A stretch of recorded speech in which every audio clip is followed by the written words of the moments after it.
Барлықтарыңызға сәлем, менің арнама қош келдіңіздер. Бүгін сіздерге дәмі булочка сияқты өте дәмді болып шығатын, жұп-жұмсақ, жақсы көтерілетін, үй жағдайында оп-оңай жолмен дайындалатын нанның рецептісімен бөлісетін боламын.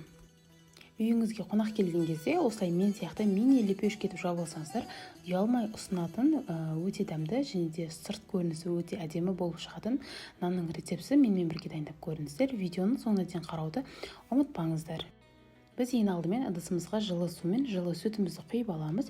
Содан соң дрож, қант, тұз барлығын бірден салып, ерігенше жақсылап араластырып алатын боламыз. Содан соң кішкене ерітіп алынған немесе бөлме температурасында еріп тұрған сары майымызды салып, онды електен өткізе отырып, 2-3 бөлікке бөліп салып, жұп-жұмсақ, ешқандай іртіксіз біркелкі әдемі қамыр илеп алатын боламыз.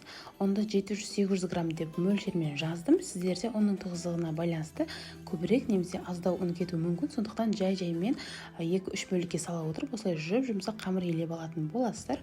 Содан соң бетіне пакет жабысып қалмас үшін бір қасықтай сұйық майды салып, бетіне жағып, үстін пакетпен ауа кірмейтіндей етіп жауып, оның үстінен дастарханмен жауып, көтерілем дегенше жылы жерге алып қоятын боламыз.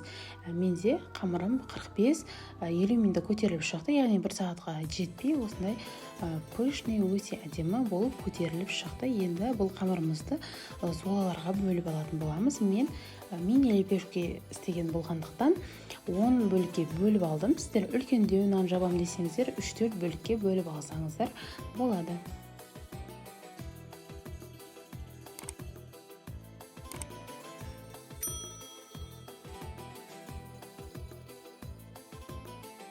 Зуалаларымызды жасап болған соң листің бетіне қойып, үстін жауып, тағы да 10-15 минутқа қалдыратын боламыз. Кішігірім көтеріліп шығуы қажет. Не үшін? Өйткені нанның формасына келтіретін боламыз. Формаға оңай келу үшін осылай кішігірім көтерілу қажет. Көтеріліп болған соң үстін саусақтың көмегімен басып, осылай нанның формасына келтіріп алатын боламыз. Содан соң ортаңғы бөлігін вилкамен басуды ұмытпаңыздар. Сонда пісіп жатқан кезде ортасы көтеріліп кетпейді. Сіздер өздеріңіздің қалауларыңыз бойынша кез келген формаға келтіріп алсаңыздар болады. Батоннан жасасаңыздар да болады. Өте дәл осы қамырмен әдемі болып шығады. Батон нандарыңыз ортасы көтеріліп, тура дүкеннің батон нанындай болып шығады. Әдемі формаға келіп, дайын болған нандарымыздың үстінен жұмыртқа жағып, өздеріңіздің қалауларыңыз бойынша сәндеп, макпен, күнжітпен, өздеріңіздің фантазияларыңызға байланысты сәндеп алып, 250 градусқа көтеріліп, пісіп, әдемі қызарып шығам дегенше жіберетін боламыз.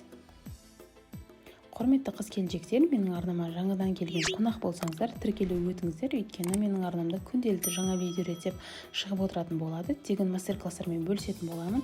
Ең оңай және де ең дәмді болып шығатын рецепттер менің арнамнан таба аласыздар.